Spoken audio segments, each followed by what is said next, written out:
and welcome to the Wired for Wonder podcast. My name is Lori Kirkland. I'm with DeepHumanX, and I'm excited today to have Keith Rabkin, president of PandaDoc, here to join us to have a conversation around the future of work and what are some things that we should be thinking about.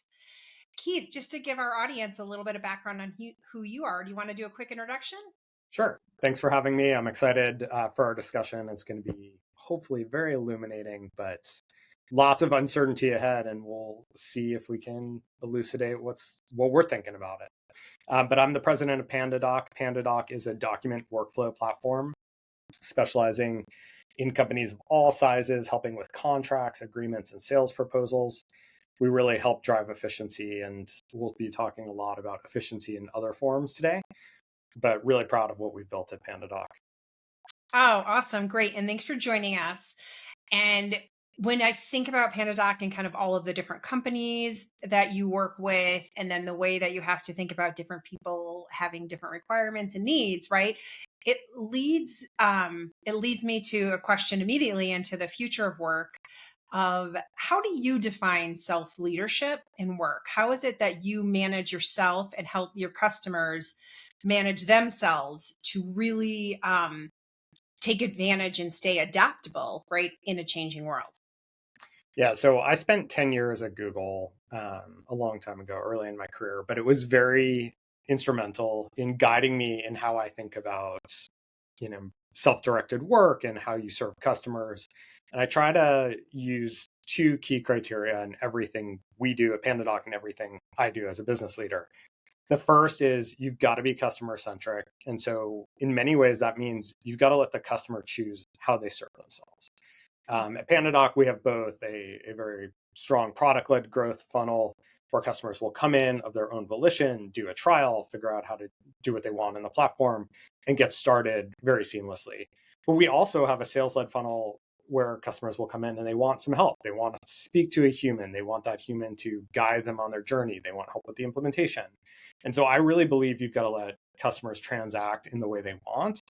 And that goes beyond just selling, that goes up to service, whether that's self-service or customer support.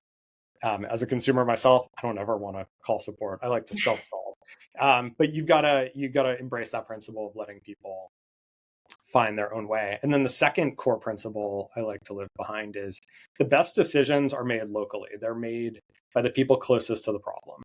And so a leader's job is to frame, the direction we're going, the vision, where we want to move the company, but then try to empower the people who are lower in the organization to actually solve the problem because they are closer to the information, they're closer to the data. And to me, that's how, many of the great inventions at Google came about was these like brilliant engineers and product managers that would like bubble things up. They turned into great products. And then, in my groups, I try to get individuals to come up with their own initiatives and see what the customers are saying and then push that information up to leadership to help change the direction of the company. So I really believe that self leadership can take place at the most local levels where the best information is, and that closeness to the customer is always at the bottom as well. So I'm a very human-centric leader, love people. I think we're all right creative weirdos who have a lot of value to give to this world.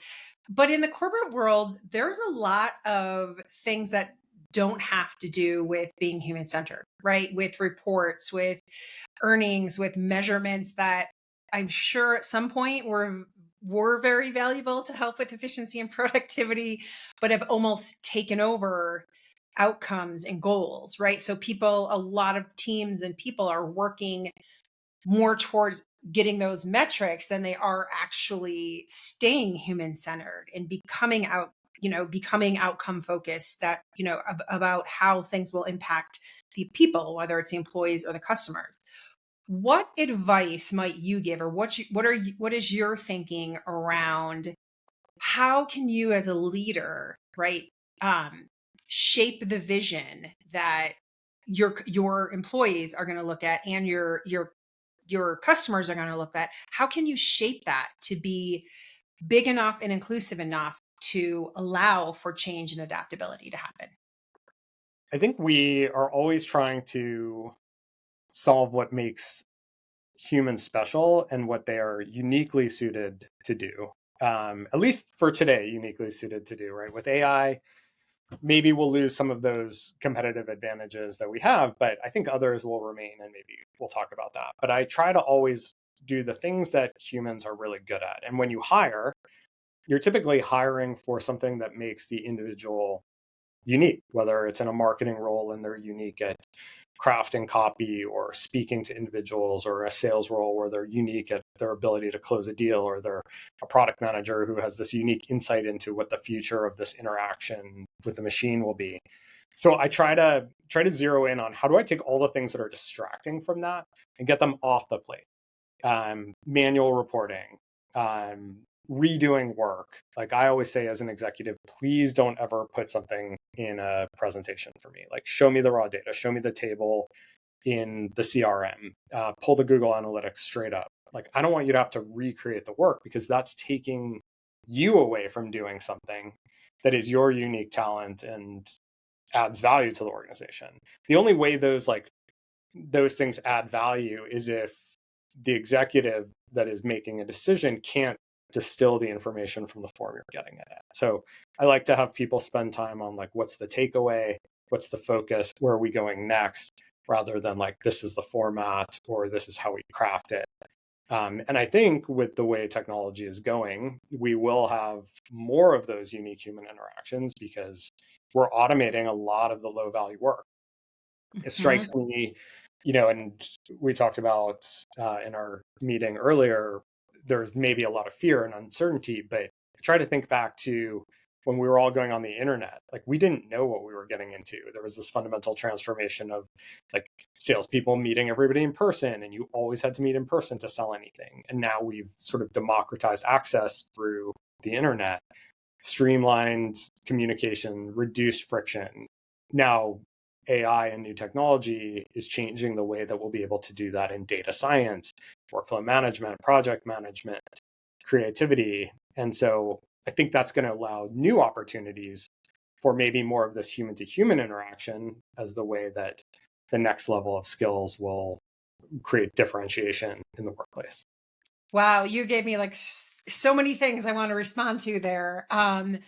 First is kudos to you on the rework. I haven't really heard a leader say it like that, but that is true. Presentations are right, can be used for alignment and getting groups to maybe come together. But if that's your primary focus of conversation with your teams and with in between departments, you're wasting a lot of time. And we all know like there is so much wasted time in the workplace. So I love that you said that.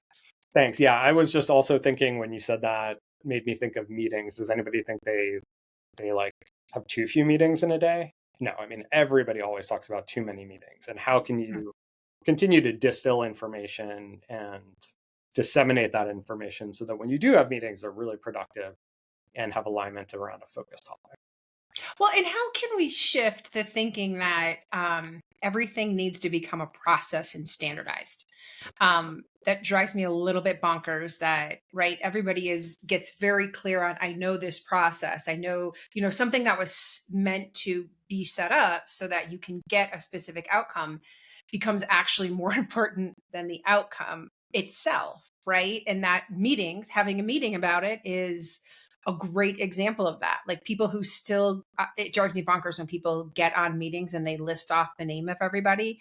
When we have that in technology, we now have meeting Right. Summaries. Like if you want to, invite or have a connection with each person, then do an icebreaker, right? Do something that is, or ask a specific question, but that filling up time, it doesn't make sense anymore.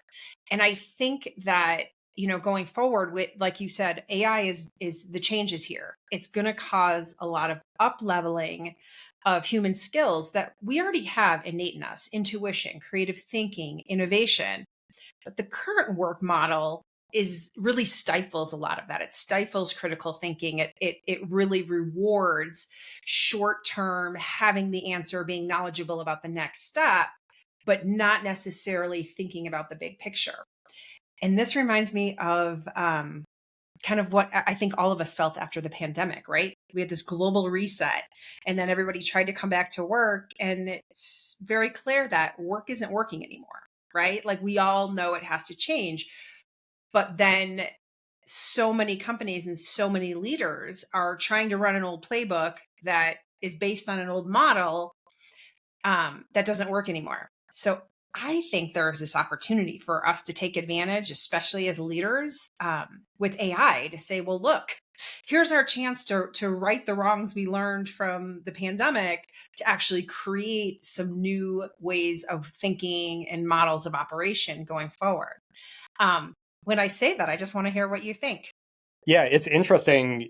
If you could go back, or our listeners could go back to the pandemic and the beginning of the pandemic, and you knew now what you didn't know then, what would you do differently? And I think a lot of it is we would move faster to embrace online, and we would, figure out how we disseminate information more quickly to get people in a distributed workplace up to current knowledge, and we would change our hiring practices perhaps to embrace, finding the best talent.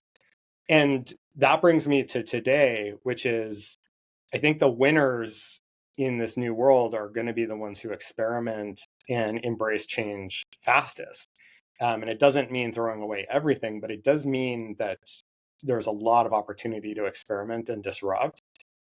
And in most cases, as long as you're protecting the customer experience and you're protecting your people, you're going to be okay with that change. I think humans are very adaptable and resilient, and we're going to be okay playing around with how we streamline, basic tasks. And a lot of people are already doing that, but there's a Mhm. lot of, I think corporate America really who's still not, and they're scared of what this might do. They're scared of things getting wrong, like we've all heard about the hallucination in the AI. If your notes aren't perfect, like you're probably going to be okay. That's obviously a very simplistic answer, but maybe a more complex one would be trying AI for vibe marketing, and trying to move really fast and creatively on changing the way you market. There's some risk there, but the people who embrace it fast, figure out how to do it, are going to have an advantage over those who didn't do it. And I think that was true. Like that's true of every technological wave, but this one, there's probably disproportionate benefits. And I think you could even add that to like philosophical changes and the big changes in humanity throughout time, right? It's humans are in our human operating system. Like one of our biggest advantages is that we are adaptable machines, right? Every day you don't look at, I'm looking outside my window here, right?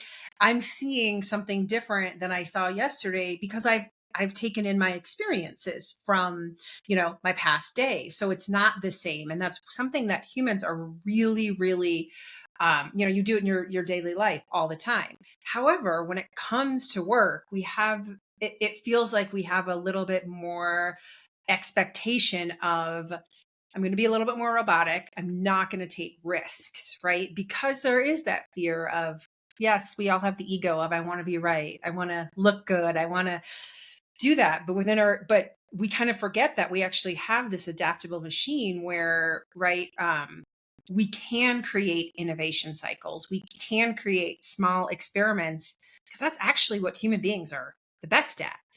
Um, so as you were talking, I was just thinking about that, about how we're really wired for adaptability, but our society today and especially in the corporate workplace is very rigid, where it's not like you said, we're going to throw everything away, but we need to invite a little more flow into it. So yes, you can't predict everything, but we definitely have some areas where we can loosen the reins.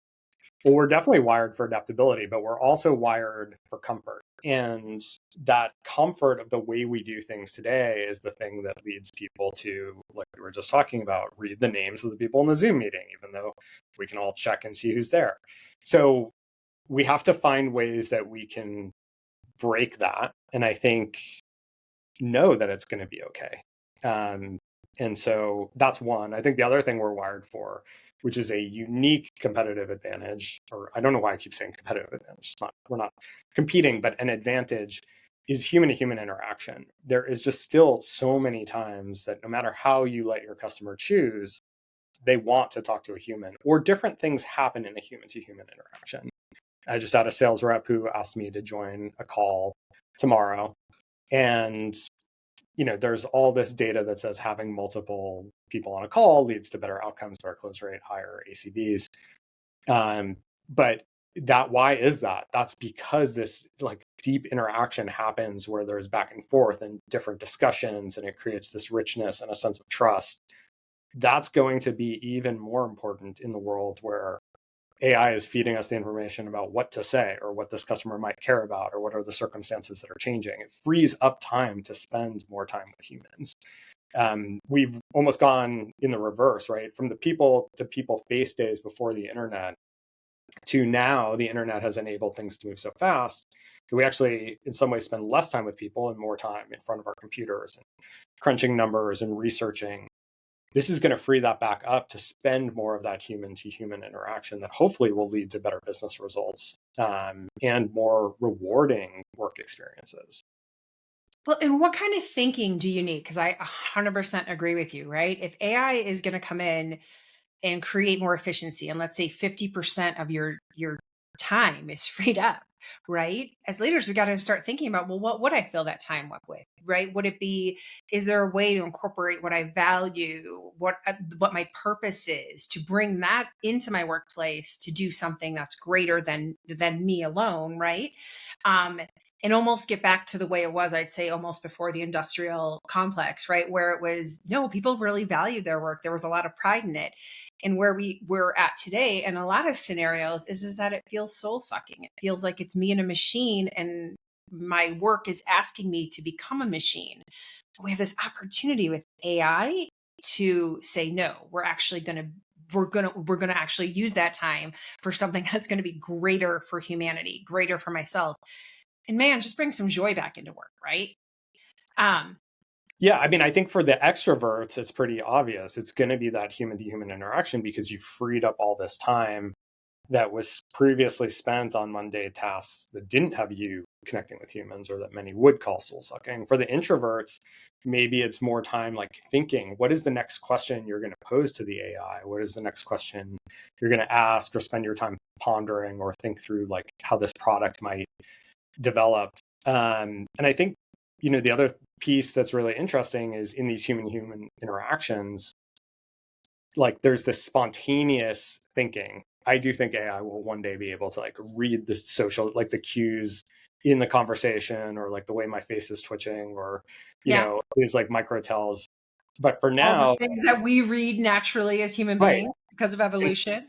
For now, humans are going to bring that to these conversations and be able to, separate their value from what the machine does in those interactions. I think that's really important, and hopefully build empathy, which is something, again, maybe machines will get to that as well. But today, that empathy in a conversation, whether you're a customer support agent, a salesperson, a marketer trying to interpret what someone's going to do, that is a uniquely powerful human interaction and will definitely drive results for the business. And I think it's interesting that you brought up introvert versus extrovert. I'm an extrovert, so of course I probably sounded like that's where I was talking, but I also think AI is amazing to become a deep research partner, and actually in either one of those to really unleash your creativity as a human being, right? Like AI is a tool, it's a machine. It doesn't have the ability to think about and create more robust questions, to think with the same complexity as a human does, to really um, generate something new, right? Like it's still a machine. Who knows how long it will take maybe for them to get parity, but I'm pretty optimistic it's not going to be in my lifetime. I think it's getting pretty good at asking questions. Like, I don't know if you've tried asking it to ask like what questions you should ask, but it's Oh, really all good. the time. Yeah. What else? What haven't I thought about? Yeah. But Yes. I think Do that. But I mean, I think that there's going to be creativity that is remarkably human skills that can be unleashed, because you can get a topic and you can go you can start just whatever level you're at. You don't have to set I don't have to set the context for you. If I'm researching some neuroscience concept, I don't have to set if I'm talking to another human being, I have to set the context, get us all aligned, and then go deeper and then have a conversation. Where with AI, you can be like, here's where I'm at, here's what I'm thinking, blah, blah, blah, blah, blah. What's this question that comes up? And it'll help you go much, much faster and deeper into an area that you want to explore. Whereas right now we have limitations because we can't go that far. I thought you were going to go in a different direction, which I think is also really interesting for an extrovert, which is help me become better at whatever human facing process I do today, and using AI as a training system for role playing. I mean, I think about one of always the most cringe things that I hated doing in any job were when you would go to a training and you would have to role play with the person next to you. Yeah. And you always have to put yourself in the shoes of this situation. You don't know it. You have to ask questions. They're usually not very intelligent because I don't know the situation when I'm sitting across from the HR manager. But with an AI, now I can role play that sales call. I can role play the customer service call. I could role play an HR interaction. It allows, the AI to take on this persona that you can run through every possible scenario you can think of, which will make you fundamentally better when you have to have that human to human. Yeah, it'll help you think through it. It'll help you be better. Yeah, I don't know how I feel about. I don't think there's a replacement for humanity. At least definitely not where we're at in the tech now. We are wired to connect with human beings, right? So it is about making those connection points. That's in our DNA of tribalism and connection, and it's part of, right? Are we part of are we related to those around us? So I do think those skills will be good, but I also agree with you. There's a lot of ways to use AI as business therapy. Like, I was feeling this in this meeting, and then somebody else responded with that. What could they have been thinking about? How can I become empathetic? Because I can't, from my point of view, I was so in my anger, frustration, whatever I was, that I didn't have room to look at someone else. So I do think that there are some interesting ways that AI can help you become a better you. Oh, for sure. And I go back to what you said before and just now. You said a better you, or this deep-seated human need to get better with time or to excel. And that's where I think having something that, one, lets us focus on the things that we care about, because we don't have to do those manual tasks that are soul-sucking, and two, can actually coach me or put me through scenarios that I can practice. I heard this saying on a podcast, and I'm going to butcher it, but it's don't practice until you get it right. Practice until you can't get it wrong. Yes. You can't mess up. And it's just so hard to do that when you're practicing with a human all the time. But with an AI that can go every cycle you want and give you every possible permutation, I think that's going to provide deep-seated learning and improvements beyond what we see today in our human-to-human interactions. An exploration, that's what I'm so excited about. We have this opportunity to be move beyond efficiency and productivity and start having really big questions about, all right, how can I use, PandaDocs to actually help move humanity forward? Oh, I'm really aligned with curing cancer. How can I, you know what I'm saying? There's going to be this opportunity to explore, how do we think more for the greater good of humanity, which there's just not room. Everybody I know is overcapacity, too many meetings, stressed, anxiety. And it's almost making that shift from looking at what triggers us to looking at what glimmers we can find, what sources of joy. And if we have more time, let's do the things that make our hearts happy, right? Because that will impact me and my world, which means that I'm not going to bring to my work environment, my stress and anxiety. Instead, I'm going to be like, hey, Keith, tell me about what you think that, where's the next big area of disruption, right? That's what it really allows us to do is explore when we haven't really given ourselves that room to. I think it brings about this opportunity for new creative things that we've never thought of, and a focus on the things we want to do. Yeah. Like you said at the very beginning. So there's still a lot of uncertainty, but I think we do know that there will be a level of freedom that we haven't had and a level of opportunity to focus on things that really matter to us. Oh, I like that word freedom. Tell me what your vision of freedom is. Well, freedom means, you're not bogged down by the things that chain you, right? I'll use the metaphor, but freedom from chains or bindings, these are the things that weigh you down that prevent you from having opportunity, right? It doesn't matter which direction that goes, and freedom doesn't tell you a direction. It's like this opportunity of any outcome is possible, but I that's like because that. you're not pulled in a certain direction. Yeah. Well, and it does again it speaks back to the human operating system of funny enough in your life, right? Most of your barriers and where your areas of freedom are impacted are self-imposed patterns that you've created based on your experiences, based on trying to get the most reward with the least amount of pain. But oftentimes it's because we haven't really even thought about what are the barriers that I'm putting in front of myself that are actually impeding on my freedom. So I love your definition of it. That speaks, I think, that speaks highly to me as far as like, right, what if one of the amazing possibilities that can come out to just exploring, right, in general, not only yourself but with the technology. So at DeepHumanX, X is for us, it's a variable, right? We all have our own X, we all have our own passions, we all have we all have something that's very internally personal to us that really helps drive us both in work and professional life, but it's right something that really drives us. Can you tell our audience what's your X, Keith? Mine is solving problems. I just love fixing things when they're broken, and solving customer problems really is the most important, the most fun to me. If I think about why does a business exist? Well, a business exists to make money for its shareholders, or if it's a nonprofit, to make money that it can pour back into its mission. Two, it's got a mission. And three, it's got the people and the employees. So I like solving problems that help all three of those things together. And a lot of times the customer problems are the most interesting, the most rewarding, and I try to live into that every day. Whether it's talking to a customer, getting customers to use our service and product, or helping customers stay with the company, those are all problems that I love to take on. Oh, I like that. I like that. That's definitely good movement. And how does that show up in your personal life?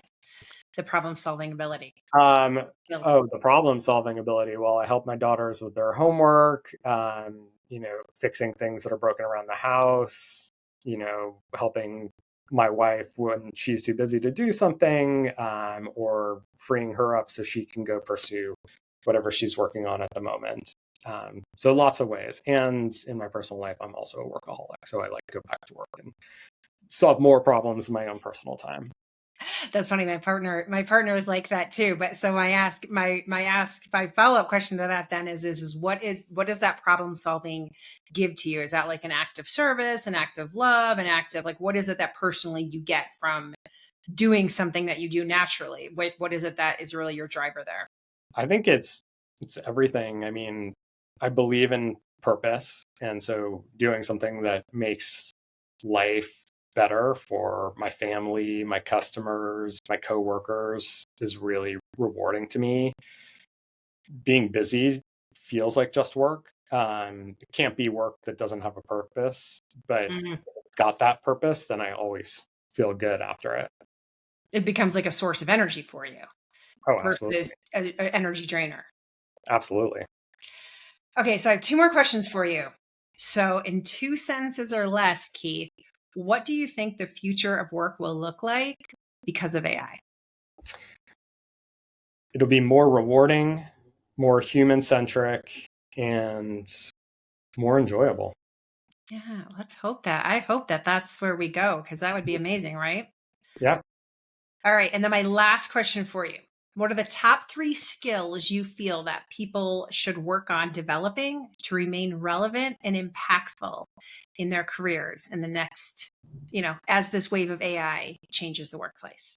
So I'll divide it. For the extroverts, I think it is that human to human interaction, the skills of working with people, being able to intuit what they need, that empathy, to be able to adapt.